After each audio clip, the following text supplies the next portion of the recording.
Frozen পরোটা, তাও আবার ফুলকো। ব্যাপারটা দারুণ না? আর আপু, আপনি এই রেসিপিটা কখন দিবেন বলেন তো? একদিন কষ্ট করে বানিয়ে রেখে যদি মাসব্যাপী রুটি পরোটা খাওয়া যায় তাহলে তো আসলে ব্যাপারটা অনেক দারুণ হয়। তো আসসালামু আলাইকুম, চলুন আজকে ফ্রোজেন পরোটা বানানোটা আপনাদের সাথে আরেকবার শেয়ার করে দিই, তাও আমার একটা আপুর রিকোয়েস্টে। এখানে যে মেজারমেন্ট কাপটা দেখেছেন, এটার 1.5 কাপ হচ্ছে আমি আটা নিয়ে নিয়েছি। আপনারা আটা ময়দা যে যেটা ইচ্ছে সেটাই নিতে পারেন। দিয়ে দিলাম 1.5 টেবিল চামচ চিনি আর সামান্য পরিমাণে লবণ। আর আমি এখানে একটু তেল ব্যবহার করিনি, অনেকের প্রশ্ন থাকতে পারে, আপনারা চাইলে কেউ তেল দিয়েও নিতে পারেন। এরপরে একেবারে ফুটন্ত গরম পানি আমি হচ্ছে এখানে দিয়ে দিলাম। আর প্রথমে হচ্ছে আমি একটু চামচ দিয়ে মাখিয়ে নিচ্ছিলাম, কারণ পানিটা যেহেতু অতিরিক্ত গরম, হাত দেওয়া যাবে না। তো আমি প্রথমে একটু চামচের সাহায্যে নেড়ে চেড়ে নিয়ে একটু ঠান্ডা করে এরপরে হচ্ছে আমি হাতের সাহায্যে ডোটাকে খুব ভালো করে মিক্সড করে মাখিয়ে নিব। এবার আপু যেন আবার বলিয়েন না যে আপু ডোটা কিভাবে মাখছেন। অবশ্যই ভিডিওটা দেখলে আপনি বুঝবেন যে ডোটা কিভাবে মাখছে, আর এটা দেখানোর আসলে কিছুই নাই। আর ডো আপনি যত ভালো করে মথবেন ততই হচ্ছে পরোটাটা আরো বেশি ফুলকো হবে। কিছুটা তো রেসিপি দেখে শিখবেন, আর বাকিটুকু সব আপনার হাতের কামাল। তো এখানে আমি আমার হাতের কামাল দেখিয়ে হচ্ছে ডোটাকে একদমই সফট করে মানে মেখে নিয়েছি। এবার হচ্ছে লেচি কেটে নিব। আর লেচিটা আপনারা আপনাদের পছন্দ মতোই করে নেবেন। কেউ হয়তো বা একটু বড় পরোটা বা একটু মোটা সাইজের পরোটা খাইতে পছন্দ করে, তারা একটু বড় বড় করে নেবেন। আর আমি যেহেতু একটু পাতলা টাইপের করে করব, তো আমি একটু ছোট ছোট করেই হচ্ছে লেচিগুলো কেটে নিয়েছি। আর হ্যাঁ, আমি কিন্তু আজকে অল্প পরিমাণে দেখাচ্ছি। আমি যেরকম করে মেজারমেন্টটা দেখাইছি ওই মেজারমেন্টটা আপনারা একটু চাইলে বাড়িয়েও নিতে পারেন। আর আমি যেহেতু ফ্রোজেন করব না, সামনে তো রোজা চলেই এসেছে, আপনারা সবাই জানেন।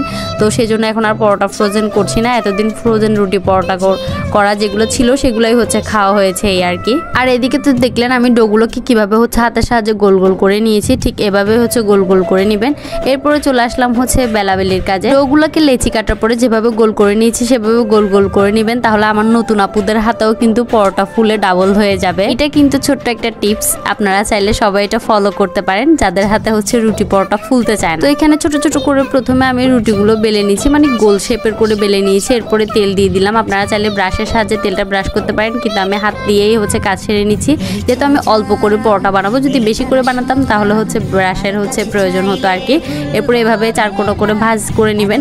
আর আগে আমি চিন্তা করতাম আমার আম্মু এই রুটিটা চারকোনা করে কি করে, বাসায় হয়তো বা কোনো ঢাকনা দিয়ে কেটে নেয়, মানে ছোটবেলায় আমার চিন্তা ভাবনাটা ঠিক এরকমই ছিল। এভাবে সবগুলো মানে লেচিকে হচ্ছে গোল গোল করে বেলে এরপরে মাঝখানে একটু তেল ব্রাশ করে অল্প একটু ময়দা ছিটিয়ে দিয়ে চারকোনা করে ভাজ করে নেবেন। দেন এটাকে 2 মিনিট বা 1 মিনিট রেস্টে রেখে এরপরে হচ্ছে আবার বেলাবেলি শুরু করবেন। রেস্টে রাখার মেইন রিজন সেটা হচ্ছে তখন আপনার মানে বেলতে সুবিধা হবে, আর না হলে অনেক সময় দেখা যায় ছোট হয়ে আসে। আর আমি যেভাবে বলেছি ফুটন্ত গরম পানি দিয়ে যদি আপনি ডোটা করেন তাহলে কখনোই ছোট হয়ে আসবে না। তারপরে যাদের ক্ষেত্রে হচ্ছে ছোট হয়ে আসে, এটা তাদের জন্য মানে শেয়ার করে দিলাম আর কি। কিছুক্ষণ রেস্টে রেখে আপনি যদি বেলাবেলির কাজটা করেন তাহলে রুটিটা বোটে আসে না। এরপরে ফ্রোজেন করার পদ্ধতি হচ্ছে একটা রুটি রাখবেন, এরপরে উপরে একটা পেপার হোক একটা পলিথিন হোক দিয়ে এরপরে আরেকটা পরোটা বা রুটি রাখবেন। দেন আবার একটা পেপার বা পলিথিন দিয়ে আরেকটা পরোটা রাখবেন। ঠিক এভাবে হচ্ছে আপনারা সংরক্ষণ করতে পারেন ফ্রিজে রেখে।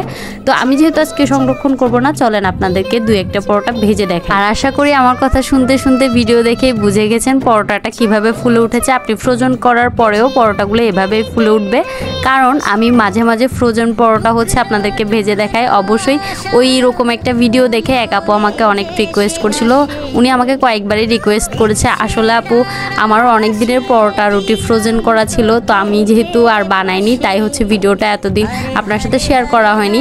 তো আপনার ওই কমেন্টটা দেখে, লাস্ট কমেন্টটা যেটা হচ্ছে আমি দিয়ে দিয়েছি, এই কমেন্টটা দেখে কিন্তু আমি ভাবলাম যে না, রোজাও চলে এসেছে, আপুর সাথে হচ্ছে পরোটার রেসিপিটা শেয়ার করেই দিই, হয়তো বা আপুর অনেক প্রয়োজন হতে পারে। যাক, এবার আপুর সাথে বাকি যাদের ফ্রোজেন পরোটার রেসিপির প্রয়োজন হবে তাদের জন্য হচ্ছে ভিডিওটা অনেক হেল্পফুল হবে।